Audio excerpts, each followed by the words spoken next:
And I did. I fucked her. Oh God. Oh God. Oh God. He had a gun in my mouth.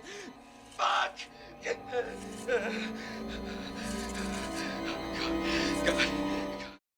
정년까지 일주일을 앞둔 소모셋과 새로운 곳에서 형사 생활을 시작하는 비교적 신참에 속하는 밀수 형사. 이 둘은 한 사건 현장에 도착하는데 그곳에서 초고도 비만의 한 남자 시신을 발견합니다. 그들에게 주어진 단서는 찬장 가득히 쌓인 스파게티와 면들, 그리고 누군가 총뿌리를 겨눈 듯한 뒤통수에 그을린 총구 흔적, 그리고 책상 밑 가득 쌓인 토사물.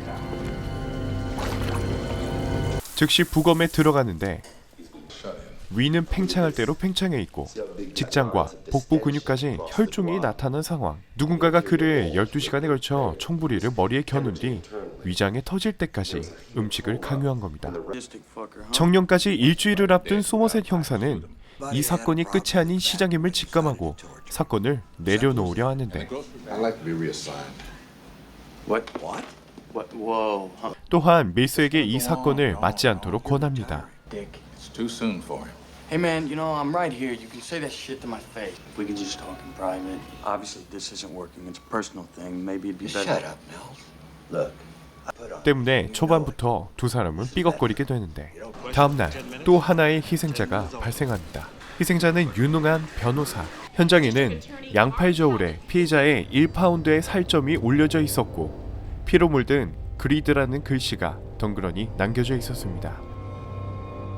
한편 소머셋은 첫 번째 희생자 범행 현장에서 글러튼이라 써있는 추가적인 단서를 획득합니다. 소머셋은 성경에 나오는 7가지 대죄악, 탐식, 탐욕, 나태, 분노, 교만, 욕정, 시기를 얘기하며 앞으로 5명이 더 죽을 것을 예견합니다. 결국 물과 기름 같은 이 두 사람이서 이 미제의 사건을 함께 해결해야 하는 상황.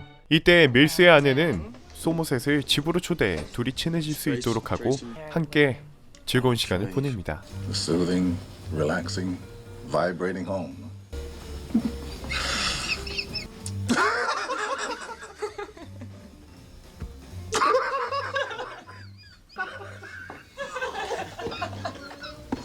All right already. 이날 이후로 급격히 가까워진 둘은 서로 협력하기 시작하는데 두 번째 희생자 또한 누군가에게 자의를 강요당하고 죽은 것입니다. 1 pound of flesh, no more, no less. No cartilage, no bone. Killer would have wanted Gould to take his time. 더군다나 목격자까지 없는 상황. He's preaching. There were 7 cardinal virtues and 7 deadly sins used as teaching tools. The sermons were about atonement for sin. These murders are like forced attrition. What? 이때 현장에서 단서가 될 만한 지문을 채취하고 마약과 강도 전과가 있는 사람이란 것을 알게 됩니다. 경찰은 그의 주소지로 출동하게 되는데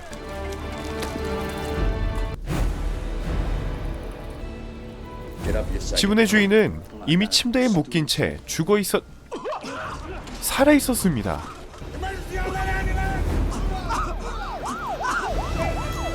피해자는 햇빛이 없는 곳에서 1년간 침대에 묶여 욕창의 고통을 견뎌야 했고 현재는 말도 하지 못하며 작은 불빛만 봐도 쇼크로 사망할 수 있는 상태까지 이르게 됩니다. 유일한 목격자를 또 한 번 놓친 상황.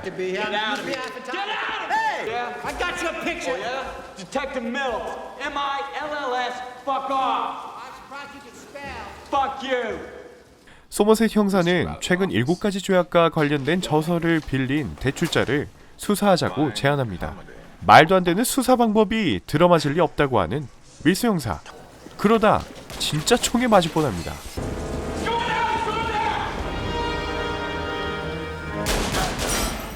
숨막히는 추격전.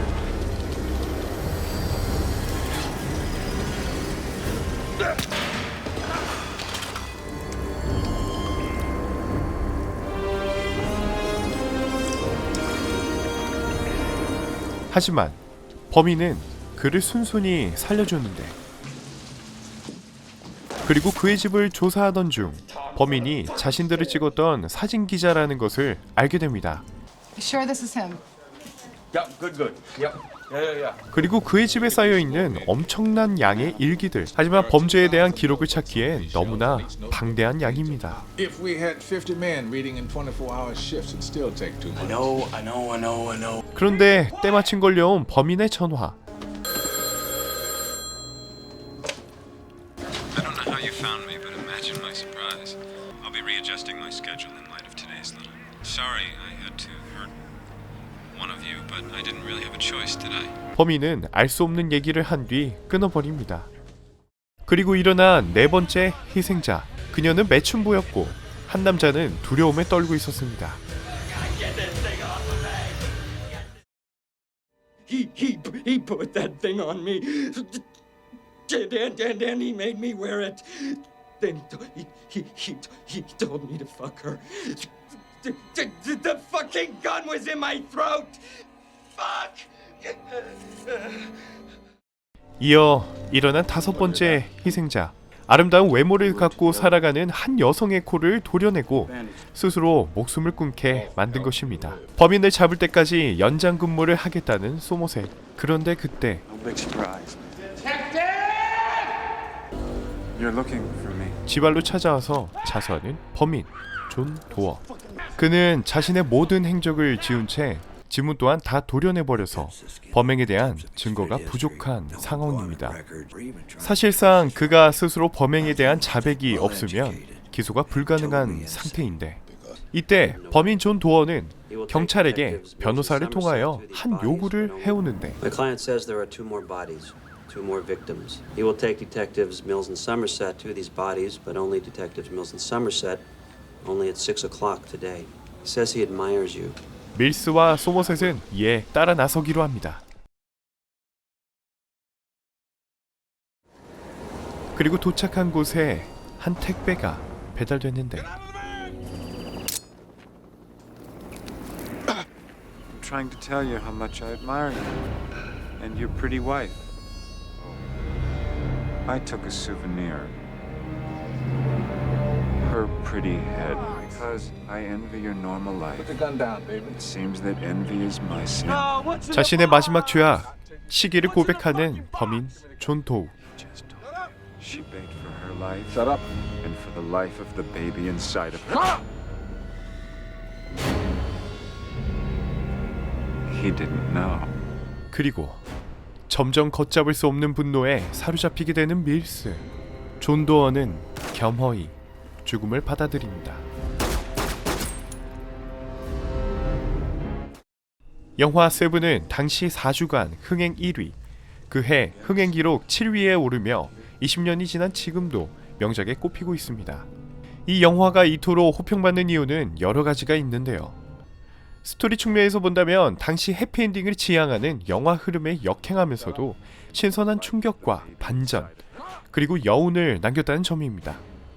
또한 각자의 배역을 맡았던 배우들의 열연 또한 빛이 났고, 영화 전반에 어둡고 탁한 느낌을 주는 블리치 바이패스 기법이라든지 필름 전반에 스크래치를 내어서 오프닝 크레딧을 완성한 당시로서는 상상할 수 없는 기발한 촬영 기법을 썼다는 점입니다. 전 개인적으로 이 영화가 여타 머더 무비들과 구분되는 점이 있다고 한다면, 범인 존 도우는 영화 내에서 자신이 직접 사람을 살해하는 장면에 대해 한 번도 모습을 비추지 않았다는 겁니다. 그러나 영화는 그가 지나가고 난 뒤에 참혹한 행적들을 차례로 비춰주며, 그가 마침내 우리 앞에 나타났을 땐 살인 장면을 단 한 번도 보여주지 않고도 그는 이미 완벽한 살인자로서 우리의 무의식에 각인되어 있는 것입니다. 심지어 영화가 끝나고 나서도 이 사실에 대해 딱히 의문을 제기하는 사람 또한 없습니다. 누군가가 일부러 알려주지 않았다면 말이죠.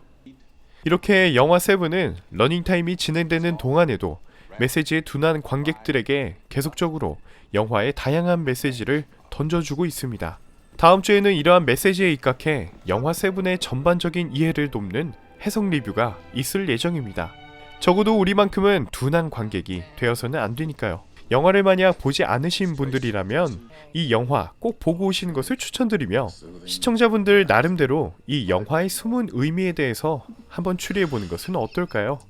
지금까지 시청해주셔서 감사하고 구독과 좋아요 부탁드리겠습니다. right already.